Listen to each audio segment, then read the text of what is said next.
أعوذ بالله من الشيطان الرجيم. بسم الله الرحمن الرحيم. الحمد لله رب العالمين والصلاة والسلام على نبينا محمد وعلى آله وصحبه أجمعين اما بعد. آج ہم ہیں الدرر البہیہ کے ساتھ فقہی احکام و مسائل پہ مشتمل ایک عظیم کتاب. اس کے رائٹر ہیں، اس کے مؤلف ہیں امام شوکانی رحمہ اللہ. چنانچہ امام شوکانی فرماتے ہیں اس کتاب میں وعلیہ احسان العشرہ،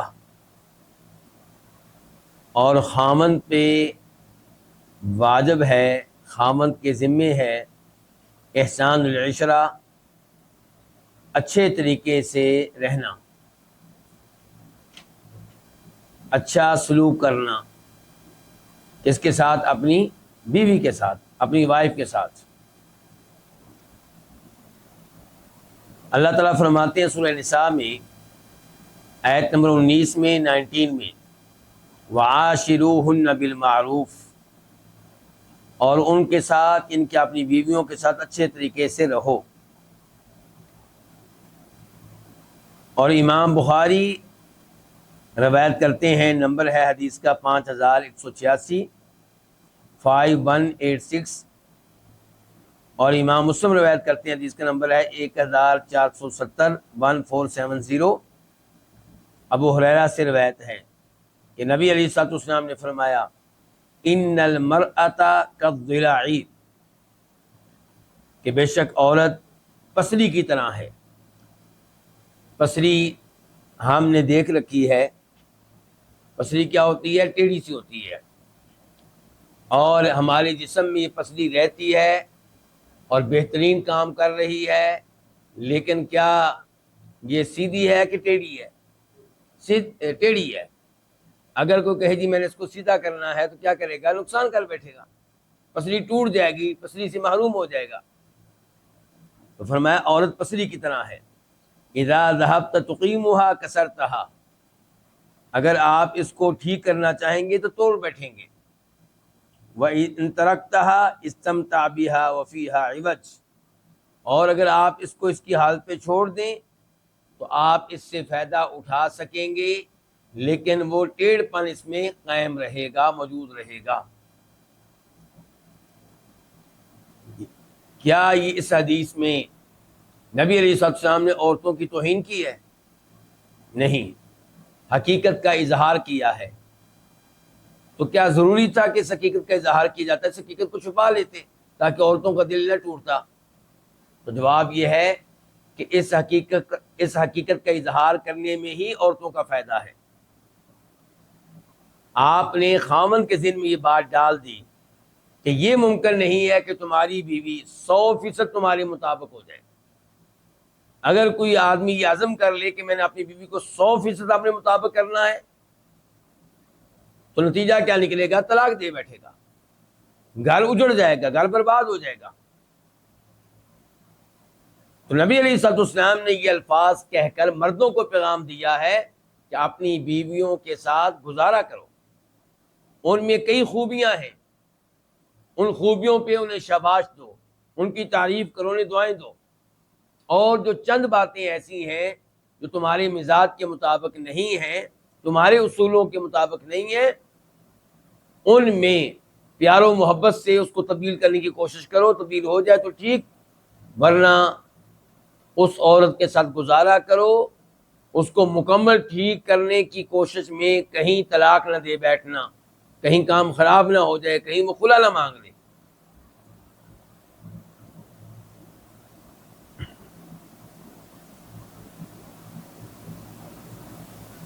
بیوی کے ساتھ اچھا سلوک کرنا، اچھے طریقے سے رہنا، اس کی چند صورتیں، چند شکلیں. نمبر 1 یہ کہ خامد اپنی بیوی کی مدد کرے اللہ کی اطاعت کے معاملے میں. چنانچہ بیوی کو توحید سکھائے، نماز کا طریقہ سکھائے، وضو کا طریقہ سکھائے، غسل جنابت کے بارے میں بتائے، شریعت کے دیگر احکام بتائے۔ اللہ تعالیٰ فرماتے ہیں سورہ تحریم میں آیت نمبر 6 میں 6، یا ایھا الذین آمنوا، اے وہ لوگو جو ایمان لائے ہو، قوا انفسکم، تم بچاؤ اپنے آپ کو، واہلیکم، اور اپنے گھر والوں کو، نارن، اس آگ سے جس کا ایندھن لوگ اور پتھر ہوں گے۔ کتنی شدید ہوگی وہ آگ جس میں پتھر بھی جل رہے ہوں گے۔ تو فرمایا اپنے آپ کو بھی بچاؤ، ان کی شریعت پہ چلو، اللہ کے احکام انہیں مانو، کبیرہ گناہوں سے دور رہو، اور اپنے اہل و عیال کے ساتھ بھی یہی معاملہ کرو۔ اور سورہ طٰہٰ میں اللہ تعالیٰ فرماتی ہے آیت نمبر 132 میں 132، وَأْمُرْ أَهْلَكَ بِالصَّلَاةِ وَاصْطَبِرْ عَلَيْهَا، کہ آپ اپنی بیگم کو حکم دیں نماز پڑھنے کا، وَاصْطَبِرْ عَلَيْهَا، اور آپ خود بھی نماز پہ ڈٹے رہیں، اس کی پابندی کریں، اس پہ سستی نہ آنے دیں۔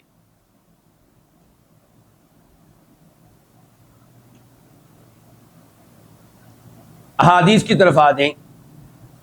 امام بخاری رحمہ اللہ روایت کرتے ہیں، حدیث کا نمبر ہے 628 628، اور امام مسلم روایت کرتے ہیں، نمبر ہے 674 674۔ راوی ہے مالک بن حویرث رضی اللہ تعالی عنہ،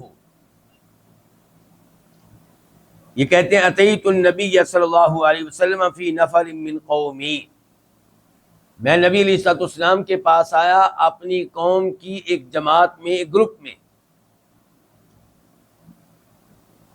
فاقمنا عنده 20 لیلہ، ہم آپ علیہ الصلوۃ والسلام کے پاس ٹھہرے 20 راتیں، وکان رحیما رفیقا، آپ بہت ہی مہربان، بڑے ہی نرم تھے۔ فلما رأى شوقنا الى اہالینا، جب آپ نے دیکھا کہ اب ہم اپنے گھر جانا چاہتے ہیں، گھر والوں سے اداس ہو چکے ہیں، گھر والوں کی طرف جانے کے مشتاق ہیں، تو آپ نے کہا ارجعوا، ٹھیک ہے تم واپس چلے جاؤ، فکونوا فیہم، اپنے گھر والوں میں رہو، گھر والوں میں رہو، ان کے ساتھ رہو، وعلموہم، ان کو تعلیم دو، ان کو علم دو، وصلوا، اور نماز پڑھو، فَإِذَا حَضَرَتِ الصَّلَاةُ، جب نماز کا وقت ہو جائے، فَلْيُؤَذِّن لَكُمْ أَحَدُكُمْ، تم میں سے کوئی ایک اذان دے، وَلْيَؤُمَّكُمْ أَكْبَرُكُمْ، اور تمہاری امامت وہ کرے جو تم میں سے بڑی عمر کا ہے۔ کن میں سے؟ یعنی کہ جو نوجوان آئے تھے ان کی بات ہو رہی ہے، میاں بیوی کی یہ بات ہو رہی ہے کہ فرمایا اپنے گھر والوں کے ساتھ رہو اور ان کو علم دو۔ تو یہاں پہ آپ نے کہا کہ اپنے گھر والوں کو علم دو۔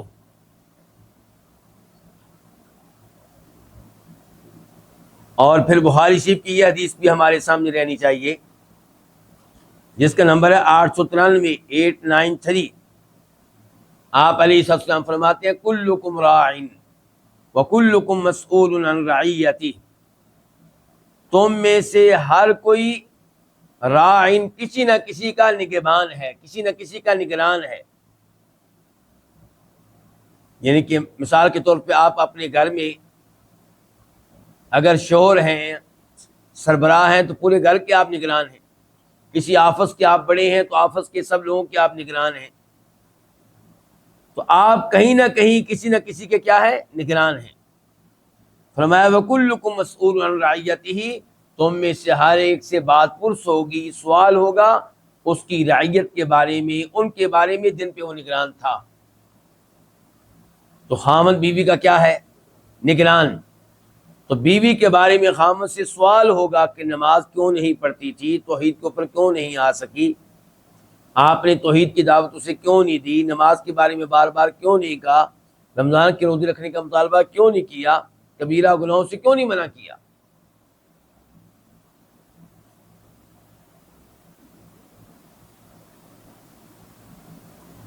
بیوی کے ساتھ اچھے طریقے سے رہنا، اس میں دوسرا پوائنٹ یہ ہے کہ خاوند اپنی بیوی کے معاملے میں غیرت کا مظاہرہ کرے. بیوی کے معاملے میں اسے غیرت آنی چاہیے، اسے غیرت کھانی چاہیے. چنانچہ اپنی بیوی کو کسی ایسی صورتحال میں مبتلا نہ ہونے دے جو غیرت کے منافی ہو، جو بیوی کی شرم و حیا کے منافی ہو. غیرت کا معنی یہ نہیں ہے کہ آپ اپنی بیوی کے بارے میں خام خواہ بدگمانی کریں،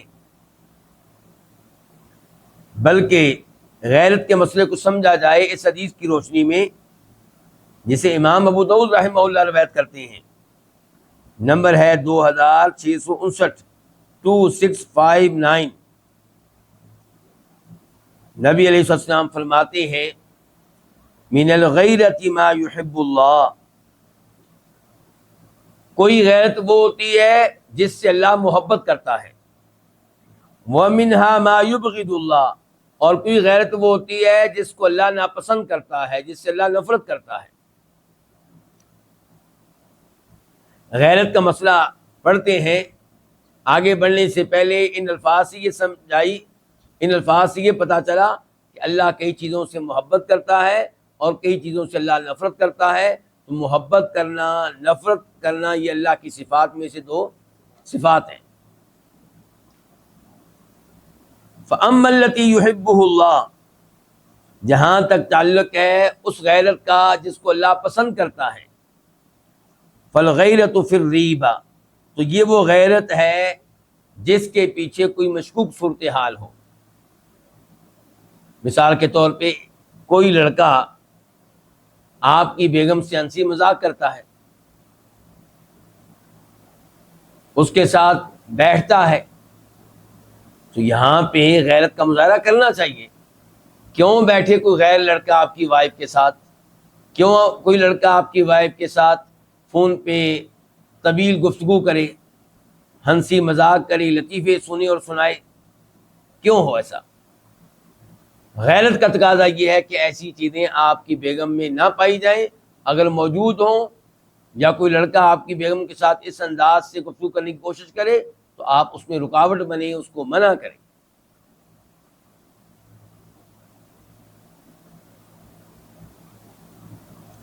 وَأَمَّا الْغَيْرَةُ الَّتِي يُبْغِضُهُ اللَّهُ فَالْغَيْرَةُ فِي غَيْرِ رِيبَةٍ، جہاں تک تعلق ہے اس غیرت کا جس غیرت سے اللہ کو نفرت ہے، جس کو اللہ ناپسند کرتا ہے، تو یہ وہ غیرت ہے جو بغیر کسی وجہ کے ہو، بغیر کسی مشکوک صورتحال کے ہو.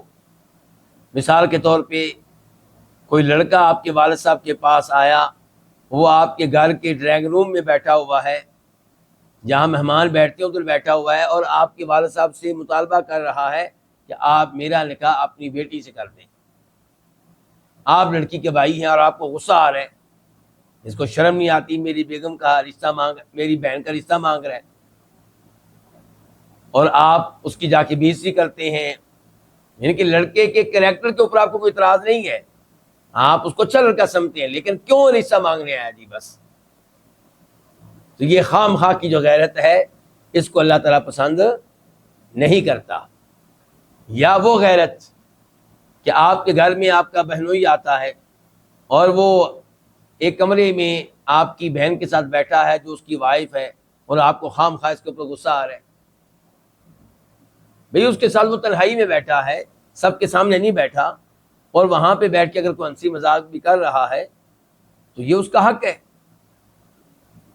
تو اس پہ آپ کو کوئی غیرت کرنے کی ضرورت نہیں ہے.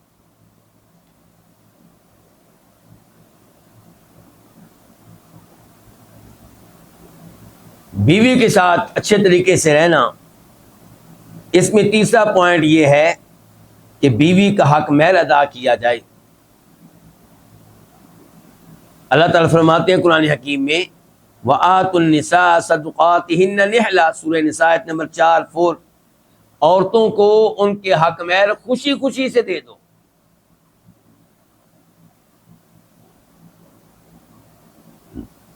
بہت کم وہ مرد ہوں گے جو اس آیت پہ عمل کرتے ہوں گے.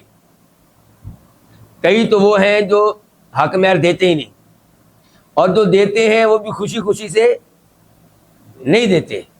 اللہ تعالیٰ کہہ رہے ہیں بیویوں کا حق مہر دو، خوشی سے دو۔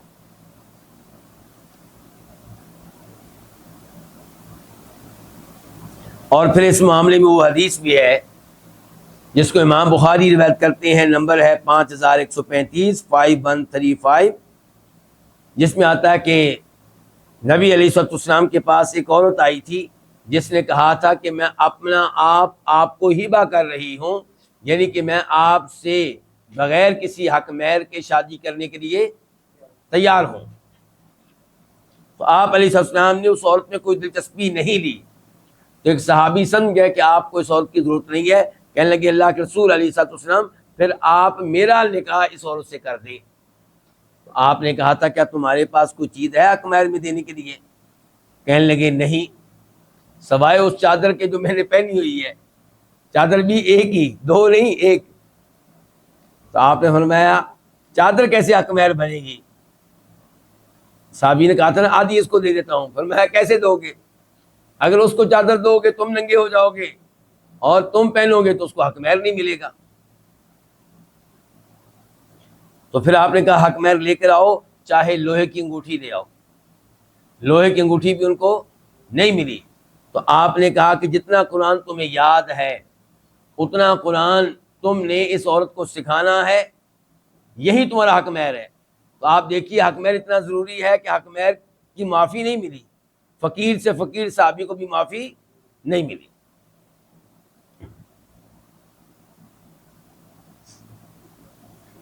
چوتھے نمبر پہ، چوتھا پوائنٹ اس معاملے میں کہ بیوی کے ساتھ اس نے سلوک کیا جائے، اچھے طریقے سے رہا جائے، کہ اس لڑکی کا شوہر اس کے اوپر خرچ کرے اور اولاد کے اوپر بھی خرچ کرے۔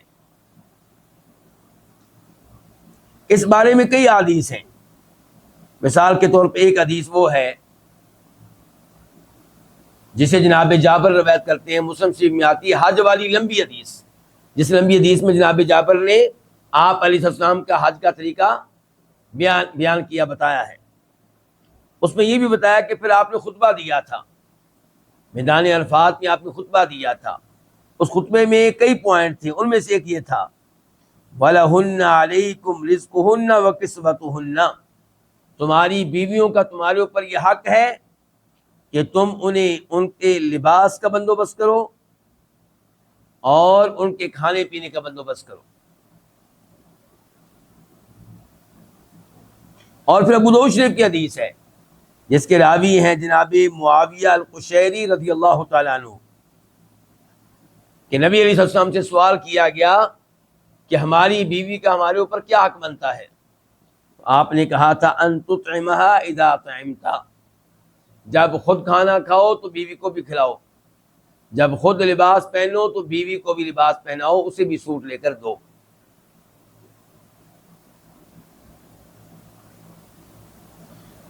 یہ چیز بیوی کا حق ہے اور اتنی ضروری ہے کہ آپ لوگوں نے وہ حدیث بھی سنی ہوگی کہ نبی علیہ الصلوۃ والسلام کے پاس ابو سفیان رضی اللہ عنہ کی وائف آتی ہیں، ان کی بیگم آتی ہیں، کہتی ہیں اللہ کے رسول علیہ الصلوۃ والسلام میرا شوہر ابو سفیان بہت کنجوس ہے، اتنا مال نہیں دیتا جس سے ہمارا گزارا ہو سکے، تو کیا مجھے اجازت ہے اس بات کی کہ میں اس کے مال میں سے اس کی اجازت کے بغیر کچھ مال لے لیا کروں؟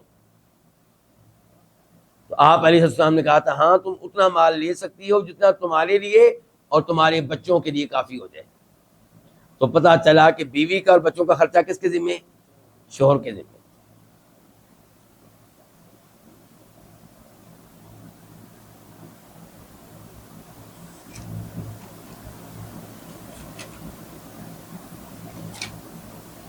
اس کے بعد امام شوکانی کہتے ہیں وعلیہ الطاعہ، بیوی پہ فرض ہے کہ خامد کی اطاعت کرے، اس کا حکم مان لے، اس کی فرما برداری کرے۔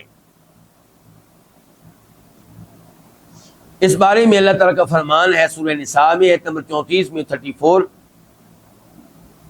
کہ فَإِنْ أَطَعْنَكُمْ فَلَا تَبْغُوا عَلَيْهِنَّ سَبِيلًا، اطاعنا اطاعت کرنا، اگر تمہاری بیویاں تمہاری بات مانیں، تمہاری اطاعت کریں، تمہارے حکم کو تسلیم کریں، تو پھر ان کو مارنے کے لیے کوئی بہانہ تلاش نہ کرو، پھر ان کو گھر سے نکالنے کے لیے کوئی بہانہ تلاش نہ کرو، ان کا بستر الگ کرنے کے لیے بہانہ تلاش نہ کرو۔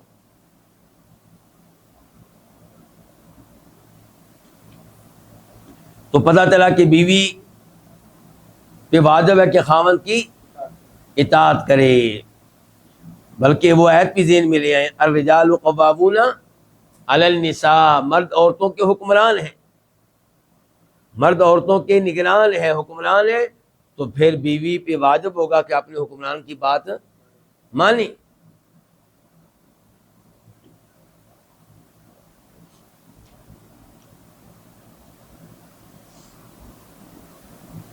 یہ طے ہو گیا کہ بیوی پہ واجب ہے کہ خاوند کی اطاعت کرے۔ اچھا، اس اطاعت میں چند چیزیں خاص طور پہ داخل ہیں۔ نمبر 1 کہ بیوی خاوند کے گھر میں کسی ایسے شخص کو نہ آنے دے جو بیوی کا محرم نہیں ہے، بلکہ اس کو بھی نہ آنے دے جو محرم ہے لیکن خاوند اس کے آنے کو پسند نہیں کرتا۔ یہ بڑی اہم بات ہے۔ آج کے مسلمان جو زیادہ پڑھے لکھے ہیں وہ تو شاید اس بات کو ہضم نہ کر سکیں، جو سادہ مسلمان ہیں وہ تو مان لیتے ہیں، وہ تو کہتے ہیں جو اللہ نے کہہ دیا، اللہ کے رسول نے کہہ دیا، بس ٹھیک ہے علیہ الصلوۃ والسلام۔ اس بارے میں ایک تو یہ حدیث ذہن میں رکھیں جس کو امام بخاری اور مسلم روایت کرتے ہیں، بخاری شریف میں اس کا نمبر ہے 5232، 5232۔ راوی ہے عقبہ بن عامر کہ نبی علیہ السلام نے فرمایا ایاکم الدخول علی النساء، کہ عورتوں کے پاس جانے سے اجتناب کرو۔ اس کا مطلب یہ ہے کہ کسی کی بیوی اگر گھر میں خاوند کے بغیر ہے تو آپ وہاں جانے سے کیا کریں؟ اجتناب کریں۔ تو ایک آدمی نے کہا یا رسول اللہ افرأیت الحمو، الحمو کے بارے میں آپ کی کیا رائے ہے، کیا خیال ہے؟ فرمایا وہ تو موت ہے۔ الحمو کیا ہے؟ موت۔ الحمو کس کو کہتے ہیں؟ عورت کے خاوند کا بھائی، عورت کے خاوند کے رشتہ دار مرد، خاص طور پہ کیا ہو گیا بھائی، جس کو ہم دیور یا جیٹھ کہتے ہیں۔ پوچھا گیا دیور جیٹھ کے بارے میں کیا خیال ہے؟ فرمایا وہ تو موت کی حیثیت رکھتا ہے، بہت خطرناک ہے اس کا آنا۔ دوسرے نمبر پہ حدیث ہمارے پاس ہے اس مسئلے میں۔ مسئلہ کون سا چل رہا ہے ہمارا جی؟ عورت خاوند کے گھر میں کسی ایسے مرد کو نہ آنے دے جو اس کا محرم نہیں ہے، یہ کہ جب خاوند موجود نہ ہو، اور محرم ہے کوئی لیکن خاوند اس کے آنے کو پسند نہیں کرتا تو بیوی اس کو بھی گھر میں داخل نہ ہونے دے۔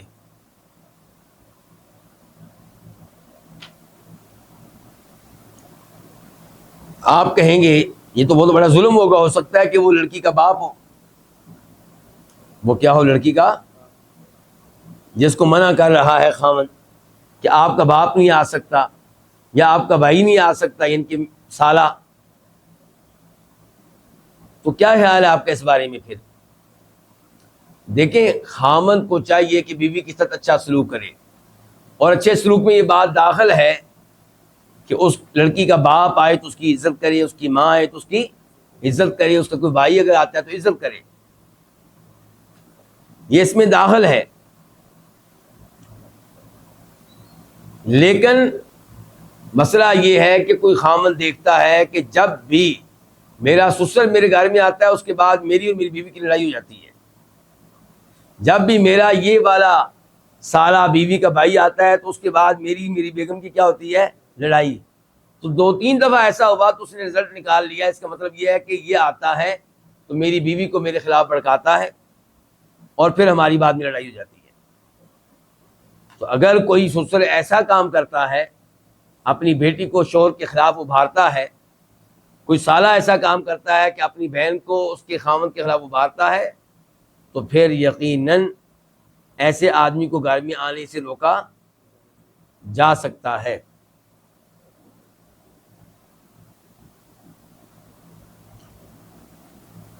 اس معاملے میں دوسری حدیث وہ ہے جس کی امام مسلم روایت کرتے ہیں، وہی لمبی حدیث جناب جابر والی 1218 1218۔ اس میں آپ علیہ السلام فرماتے ہیں خطبہ دیتے ہوئے حج کا، وَلَكُمْ عَلَيْهِنَّ أَلَّا يُوطِئْنَ فُرُوشَكُمْ أَحَدًا تَكْرَهُونَهُ، تمہارا حق ہے جو تمہاری بیویوں نے ادا کرنا ہے، جو ان کے ذمے ہے، وہ کیا کہ وہ تمہارے بستر پہ ایسے شخص کو نہ بیٹھنے دیں جس کو تم ناپسند کرتے ہو۔ بستر پہ نہ بیٹھنے دیں، کرسی پہ بٹھا لیں، نہیں، یہ مراد نہیں ہے، مراد یہ کہ اس کو تمہارے گھر میں نہ آنے دیں، یہ مراد ہے۔ فَإِنْ فَعَلْنَ ذَلِكَ، اگر وہ یہ کام کریں، کیا مطلب، تمہارے گھر میں کسی ایسے مرد کو آنے دیں جس کے آنے کو تم ناپسند کرتے ہو، تو کیا کرنا ہے؟ فرمایا فَإِنْ فَعَلْنَ ذَلِكَ فَاضْرِبُوهُنَّ ضَرْبًا غَيْرَ مُبَرِّحٍ، تم ان کی پٹائی کر سکتے ہو، ان کو مار سکتے ہو، لیکن پٹائی شدید قسم کی نہ ہو، خون نکالنا مقصد نہیں ہے، ہڈی توڑنا مقصد نہیں ہے، بس ہلکی سی سزا دینا تاکہ گھر کا ماحول ٹھیک رہے۔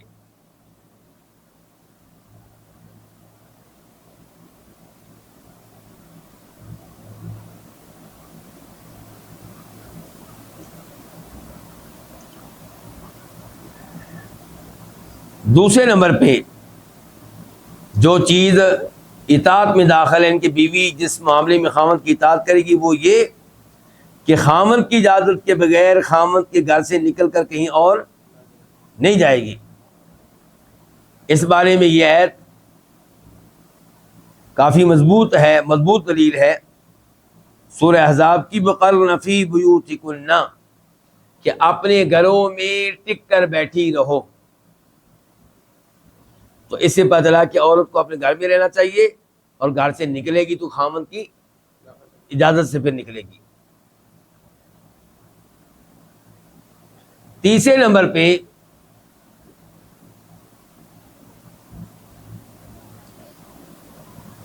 بیوی خاوند کی اطاعت کرے گی کیسے؟ کہ اس کے مال کی حفاظت کرے۔ کس کے مال کی؟ خاوند کے مال کی، چنانچہ اس کا مال اس کی رضامندی کے بغیر خرچ نہ کرے۔ اس بارے میں حدیث ہے ابو داؤد شریف کی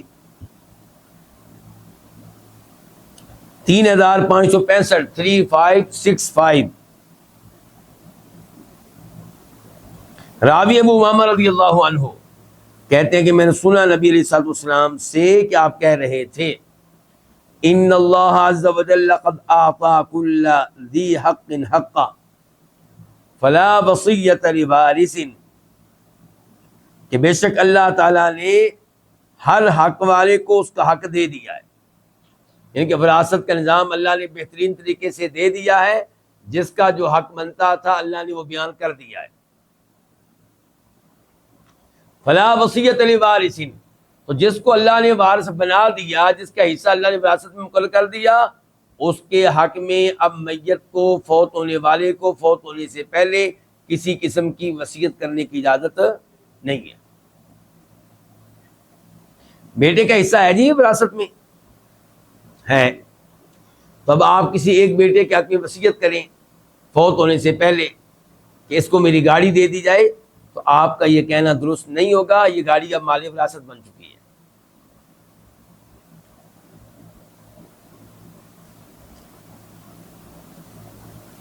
پھر فرمایا اسی حدیث میں آپ نے، وَلَا تُنْفِقُ الْمَرْأَةُ شَيْئًا مِّن بَيْتِهَا إِلَّا بِإِذْنِ زَوْجِهَا، کوئی بھی عورت اپنے گھر کی کوئی چیز اپنے خاوند کی اجازت کے بغیر خرچ نہ کرے۔ تو کہا گیا اللہ کے رسول ولا طعام، غلہ بھی خرچ نہیں کر سکتی؟ تو آپ نے کہا ذاک افضل اموالنا، یہ تو ہمارا سب سے افضل مال ہے۔ کون سا؟ غلہ۔ تو غلہ بھی خاوند کی اجازت کے بغیر وہ نہیں دے سکتی۔ اس حدیث کو شیخ البانی رحمہ اللہ نے صحیح قرار دیا ہے۔ چوتھے نمبر پہ بیوی خامند کی اطاعت کرے گی، اس کے تعلق سے چوتھا پوائنٹ یہ ہے کہ وہ خامند کی اطاعت کرے، لیکن ان امور میں جن امور میں خامند کی اطاعت کرنے سے اللہ کی نافرمانی نہ ہو رہی ہو۔ اگر خامند کی بات ماننے سے اللہ کی نافرمانی ہو رہی ہے تو پھر خامند کی بات ماننے کی اجازت نہیں ہے۔ مثال کے طور پہ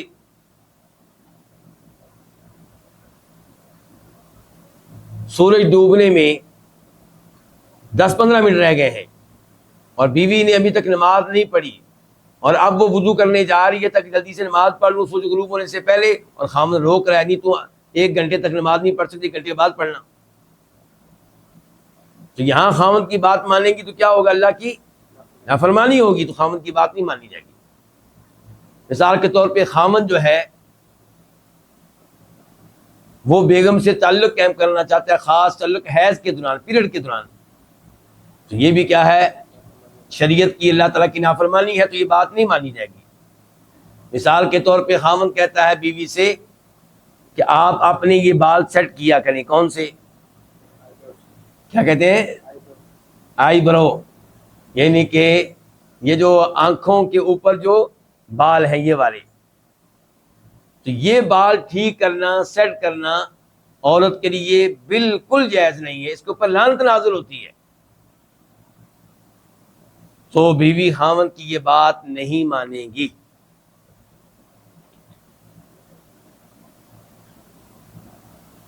عبداللہ بن عمر کی حدیث ہے، بخاری شریف میں آئی ہے، نمبر ہے 7144 7144۔ کہتے ہیں کہ نبی علیہ الصلوۃ والسلام نے فرمایا، السمع والطاعۃ علی المرء المسلم فیما احب وکرہ ما لم یؤمر بمعصیہ،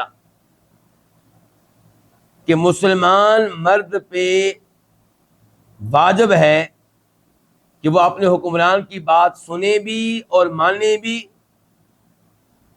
چاہے حکمران کا آرڈر اسے پسند ہو چاہے اسے ناپسند ہو۔ آپ کی پسند ناپسند کا اعتبار نہیں ہے۔ ما لم یؤمر بمعصیہ، جب تک کہ انسان کو حکمران کی طرف سے معصیت کا، نافرمانی کا حکم نہ دیا جائے۔ فَإِذَا أُمِرَ بِمَعْصِيَةٍ، اگر حکمران کی طرف سے کوئی ایسا حکم دیا جائے جس میں اللہ کی نافرمانی ہو رہی ہو، فرمایا فَلَا سَمْعَ وَلَا طَاعَةَ، پھر نہ بات سنی جائے گی نہ مانی جائے گی۔ اور یہی صورتحال ہے کس کی؟ بیوی کی۔ بلکہ ایک حدیث ہے مسند احمد کی کہ لا طاعۃ لمخلوق فی معصیۃ اللہ، کسی بھی مخلوق کی وہ بات نہیں مانی جائے گی جو بات مانے تو اللہ کی نافرمانی ہو۔ مسند احمد کی حدیث ہے 20653 20653۔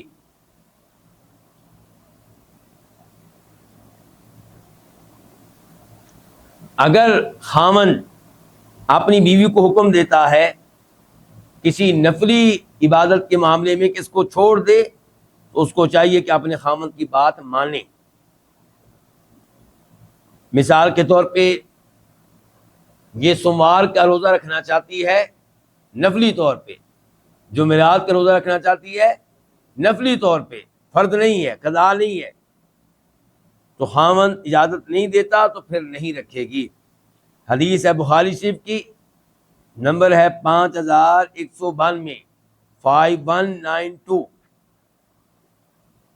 راوی ابو ہریرہ رضی اللہ تعالی عنہ کہ فرمایا نبی علیہ الصلوۃ والسلام نے، لا تصوم المرأة وبعلها شاہد الا باذنہ، کہ عورت جو ہے وہ روزہ نہ رکھے جب کہ اس کا خامند موجود ہو، گھر میں مسافر نہیں ہے بلکہ گھر میں موجود ہے، تو عورت کو روزہ رکھنے کی اجازت نہیں ہے، خامند کی اجازت کے بغیر روزہ نہیں رکھ سکتی، خامند اجازت دے تب رکھ سکتی ہے۔ اندازہ لگائیے خامند کا حق کتنا بڑا ہے۔ 5ویں نمبر پہ، 5واں پوائنٹ کس موضوع پہ؟ اس موضوع پہ کہ بیوی کو خامند کی اطاعت کرنی چاہیے، اس کی باتیں ماننی چاہیے۔ 5ویں نمبر پہ یہ ہے کہ خامند جب اس سے اچھا سلوک کرے تو اس پہ اس کا شکریہ ادا کرے، اور خامند نے جو اس کے ساتھ نیکیاں کر رکھی ہیں، احسانات کر رکھے ہیں، ان کا انکار نہ کرے۔ حدیث ہمارے پاس بخاری شریف کی، نمبر ہے 2929، عبداللہ ابن عباس راوی ہیں، کہتے ہیں کہ فرمایا نبی کریم صلی اللہ علیہ وسلم نے، اریت النار، مجھے آگ دکھائی گئی، جہنم کی آگ دکھائی گئی، فَإِذَا أَكْثَرُ أَهْلِهَا النِّسَاءُ يَكْفُرْنَ، تو میں نے دیکھا کہ زیادہ تر جو لوگ جہنم میں موجود ہیں وہ عورتیں ہیں، یعنی کہ عورتیں مردوں سے زیادہ ہیں کہاں؟ جہنم کی آگ میں۔ کیوں فرمایا یکفرنا؟ اس لیے کہ یہ کفر کرتی ہیں۔ کفر کے دو معنی ہوتے ہیں، ایک ہے کفر کرنا جس سے انسان دین اسلام سے باہر نکل جاتا ہے، اور ایک ہے ناشکری کرنا۔ تو اب دونوں معنی ہیں، تو اس لیے صحابہ کرام نے کہا ایکفرن باللہ، آپ کہہ رہے ہیں کہ عورتیں جہنم میں زیادہ تعداد میں آپ نے دیکھی ہیں، اس لیے کفر کرتی ہیں۔ کفر سے آپ کی کیا مراد ہے؟ کیا اللہ تعالیٰ کے ساتھ کفر کرتی ہیں، اللہ پہ ایمان نہیں لاتی؟ آپ نے کہا نہیں، یکفرن العشیرہ، خامند کی ناشکری کرتی ہیں، وَيَكْفُرْنَ الْإِحْسَانَ، خامند کی نیکیوں کا انکار کر دیتی ہیں۔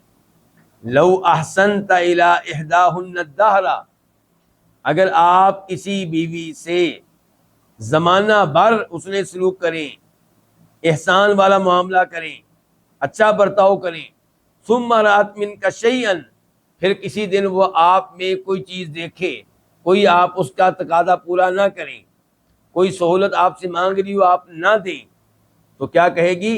کہے گی ما رأیت منک خیرا قط، میں نے کبھی بھی تیری طرف سے کوئی خیر نہیں دیکھی۔ یہ کیا ہے؟ خاوند کی ناشکری ہے، یہ اطاعت کے خلاف ہے۔ ساتواں پوائنٹ کس معاملے میں؟ کہ بیوی کو خاوند کی اطاعت کرنی چاہیے۔ ساتواں پوائنٹ یہ ہے کہ گھر میں رہ کر اپنے خاوند کی خدمت کرے، گھر کے کام کرے۔ گھر کے کام کرے گی تو پھر خاوند کو فراغت ملے گی، اور وہ باہر کمائی کر سکے گا، کوئی جاب کر سکے گا، کوئی محنت مزدوری کر سکے گا۔ خصوصاً وہ خاوند جو علم کے ساتھ مصروف و مشغول ہے، اس کی تو بیوی کو مزید خدمت کرنی چاہیے، تاکہ وہ علم کے ساتھ لگا رہے، علم لیتا رہے، علم دیتا رہے۔ اس معاملے میں ایک حدیث روایت کرتے ہیں امام بخاری، نمبر ہے 3705، 3705، راوی ہے امیر المؤمنین جناب علی رضی اللہ تعالی عنہ، کہتے ہیں کہ ان فاطمہ رضی اللہ عنہ شکت ما تلقى من اثر الرحا، سیدہ فاطمہ نے شکایت کی اس صورتحال کی جس کا وہ سامنا کر رہی تھی، چکی پیسنے کے نشانات کی وجہ سے۔ چکی پیسنے کی وجہ سے ان کے ہاتھوں میں مسئلہ ہو رہا تھا، تکلیف ہو رہی تھی، انہوں نے اس کی شکایت کی۔ فأتی النبی صلی اللہ علیہ وسلم بصبی، نبی علیہ السلام کے پاس قیدی آئے، یعنی کہ صحابہ کرام نے کچھ جنگ لڑی، وہاں سے جو لڑکے اور لڑکیاں ملی ان کو زہر ہے کہ کیا بنا لیا گیا؟ قیدی اور غلام بنا لیا گیا۔ فانطلقت، تو سیدہ فاطمہ آئیں، یعنی کہ نبی علیہ السلام کے گھر آئیں، فلم تجدوا، لیکن انہیں نبی علیہ السلام نہیں ملے۔ فوجدت عائشہ، ان کو کون ملی؟ سیدہ عائشہ۔ فاخبرتها، تو سیدہ فاطمہ نے پوری بات ان کو بتا دی کہ میں اس لیے آئی تھی، مجھے کوئی لونڈی چاہیے، کوئی نوکرانی چاہیے، ہاتھوں کی صورتحال بڑی خطرناک ہے میری۔ فلما جاء النبی صلی اللہ علیہ وسلم اخبرته عائشہ بمجیء فاطمہ، جب نبی علیہ الصلوۃ والسلام آئے تو سیدہ عائشہ نے آپ علیہ الصلوۃ والسلام کو سیدہ فاطمہ کے آنے کی خبر دی۔ اچھا یہاں پہ یہ بات نوٹ کریں، اب یہ حدیث مکمل نہیں ہوئی لیکن یہ بات نوٹ کریں کہ سیدہ فاطمہ نے آپ کی بیویوں میں سے پیغام کس کو دیا؟ یہ سیدہ عائشہ کو۔ اس کا مطلب سیدہ فاطمہ کو سیدہ عائشہ پہ کیا تھا؟ اعتماد تھا، ان کے ساتھ ایک لگاؤ تھا، ایک تعلق تھا، ایک محبت تھی۔ آپ دیکھیں گے کہ یہ احادیث جن میں سیدہ فاطمہ کی شان آئی ہے، ان کو روایت کرنے والی سیدہ عائشہ ہے۔ مثال کے طور پہ جب آپ علیہ الصلوۃ والسلام کے گھر میں سیدہ فاطمہ آتی تو اللہ کے نبی علیہ السلام کھڑے ہو کر استقبال کرتے، پیشانی پہ بوسہ دیتے، اپنی جگہ پہ بٹھاتے، اور یہ کہ سیدہ فاطمہ کی چال میں اور نبی علیہ السلام کی چال میں کوئی فرق نہیں تھا۔ یہ سارے معاملات کون بیان کر رہی ہیں؟ سیدہ عائشہ۔ اگر وہ دشمن ہوتی ہیں آل بیت کی سیدہ فاطمہ کی تو کون بیان کرتی؟ چھپا لیتی۔ سیدہ فاطمہ تو دنیا سے جا چکی ہیں، بعد میں یہ حدیث کون بیان کر رہی ہیں؟ سیدہ عائشہ بیان کر رہی ہیں۔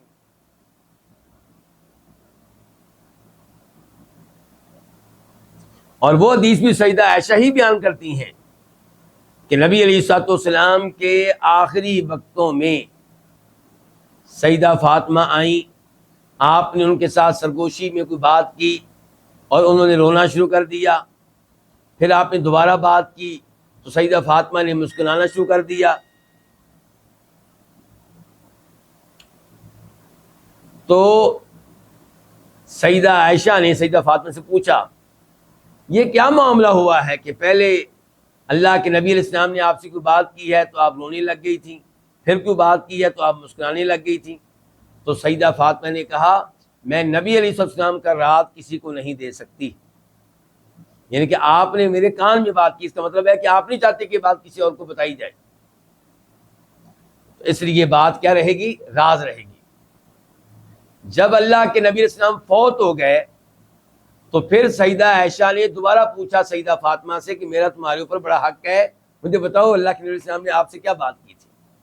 تو سیدہ فاطمہ نے کہا ہاں اب میں بتاؤں گی، کیونکہ اب اللہ کے رسول نہیں رہے، اب میں بتاؤں گی۔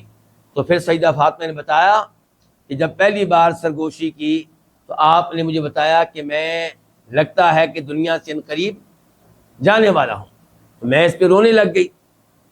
تو پھر آپ نے سرگوشی کی اور آپ نے مجھے بتایا کہ سب سے پہلے میرے فوت ہو جانے کے بعد مجھ سے آپ ملنے والی تم ہی ہوگی۔ تو اس کے اوپر میں پھر مسکرائی، خوشی ہے کہ اللہ کے نبی علیہ السلام سے میری ملاقات بہت جلدی ہوگی۔ تو کہنے کا مطلب یہ کہ حدیث کون روایت کر رہی ہے؟ سیدہ عائشہ۔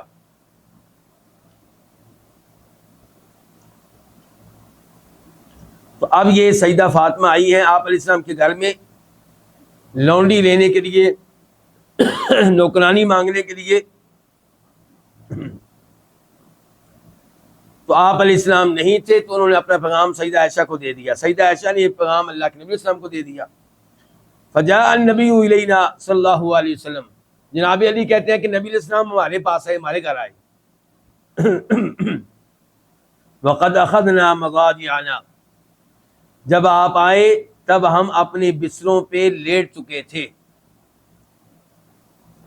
فذهبت لأقوم، تو میں کھڑا ہونے لگا، آپ کی آمد پہ میں کھڑا ہونے لگا، بستر سے باہر نکل کے کھڑا ہونے لگا۔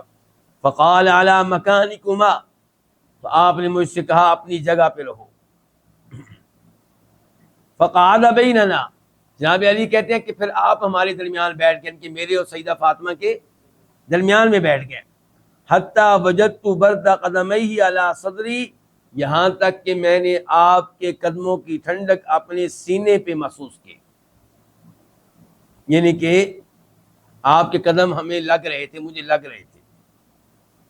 وقال، اور آپ نے کہا الا اعلمکما خیرا مما سألتمانی، کیا میں تمہیں وہ چیز نہ سکھاؤں جو تمہارے لیے اس چیز سے کہیں بہتر ہے جس کا مطالبہ تم دونوں کر رہے ہو؟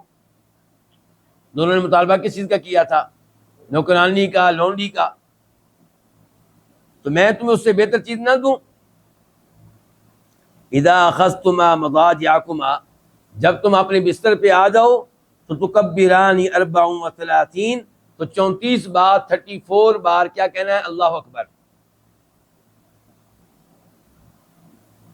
وتسبحان 33، اور 33 بار 33 بار تم نے کیا کہنا ہے؟ سبحان اللہ. وتحمدان 33، اور 33 بار 33 بار تم نے کیا کہنا ہے؟ الحمدللہ. فَهُوَ خَيْرٌ لَكُمَا مِنْ خَادِمٍ، تو یہ تمہارے لیے بہتر ہے کسی خادم سے، کسی خادمہ سے. ماشاءاللہ کتنی عظیم حدیث ہے. سیدہ فاطمہ سے آپ کو کتنا پیار تھا، اس کے باوجود آپ نے ان کی یہ دنیاوی خواہش پوری نہیں کی. تو آج والدین اپنے بچوں کی خواہشات کو پورا کرتے ہوئے اندھے ہو جاتے ہیں، رب کو بھول جاتے ہیں، اللہ کے رسول کو بھول جاتے ہیں، علیہ الصلوۃ والسلام شریعت کو نظر انداز کر دیتے ہیں. کبھی بھی اولاد کا ایسا مطالبہ پورا نہ کریں، ایسی خواہش پوری نہ کریں جو شریعت کے خلاف ہو. ان کی صرف وہی باتیں مانیں اور ان کے ساتھ انہی امور میں اچھا سلوک کریں جن میں شریعت اجازت دیتی ہے.